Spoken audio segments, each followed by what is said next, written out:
when you were your last fight, you know, you were at Boxing Booth, you were in Surrey. How do you go about getting the right sparring partners? Because you can't always have the same sparring partners every single camp. How do you decide to go about bringing people in? Yeah, well, I got to fly a lot of people in. How do you decide that? Like, do you say, "Oh, that guy over there"? Jamie looks around. He scouts around for me. Asks around as well who do you think would be best to match your styles and you know, replicate styles. And that one, because of how unorthodox Lopez was, we had a few Italians in, because the Italian kind of fighters are very unorthodox at times. So we had a few Italians over and a few local kids as well. So yeah, it was a little bit different, but like I'd be bringing kids in usually from Mexico and all around the South America and stuff. So yeah. And our sparring partners, they're just there to spar, or these people real fighters? No, they're real fighters. They're real fighters. Like, one of the Italian kids won the European, I think, one of the European titles there recently.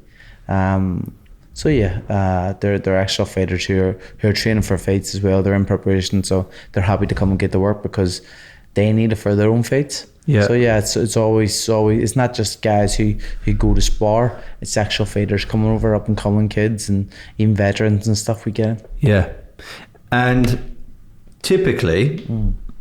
A sparring partner, how much will they get paid? Well, if you're flying someone in, especially from like South America, you got to pay for flights first. Which is going to be 1,500 quid. Yeah, most likely. And then you go, okay, well, they've got the flights. You now need to put them up for however long. If it's 2, 3, 4 weeks, whatever it is, you got to put them up in an apartment or a hotel or something. So that costs a pretty penny. And then you gotta give them, you know, probably 80 quid a day, probably 50 quid a day, I don't know, to eat and have food and stuff. And then you gotta pay them for the sparring, which is gonna be, you know,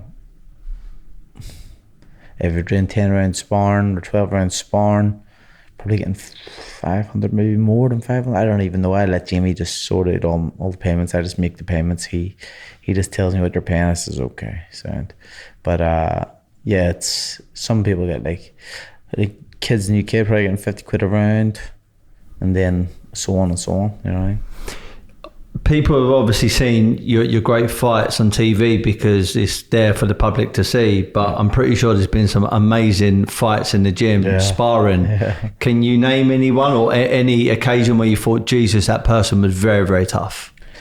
No, no one in particular, but you know, I've had plenty of tough spars. You know, when I lived in LA, it was like every week you were having tough spars, and the caliber of sparring partners there was crazy. I had the likes, I was in the gym with Oscar Valdez, who was world champion, Jesse Magdaleno, who was a world champion, and then like kids were just coming in from everywhere. Like, now I didn't spar, but Bevel and stuff was coming to the gym to get sparring. So it was Southern California is probably like a hotbed for professional boxing. You know, everybody from all over the world. You know, Russians, Ukrainians, Kazakhs, Uzbeks, and then you've got all the Mexicans, you got the Venezuelans, Colombians, everybody here is there. So a lot of people come there to get that work.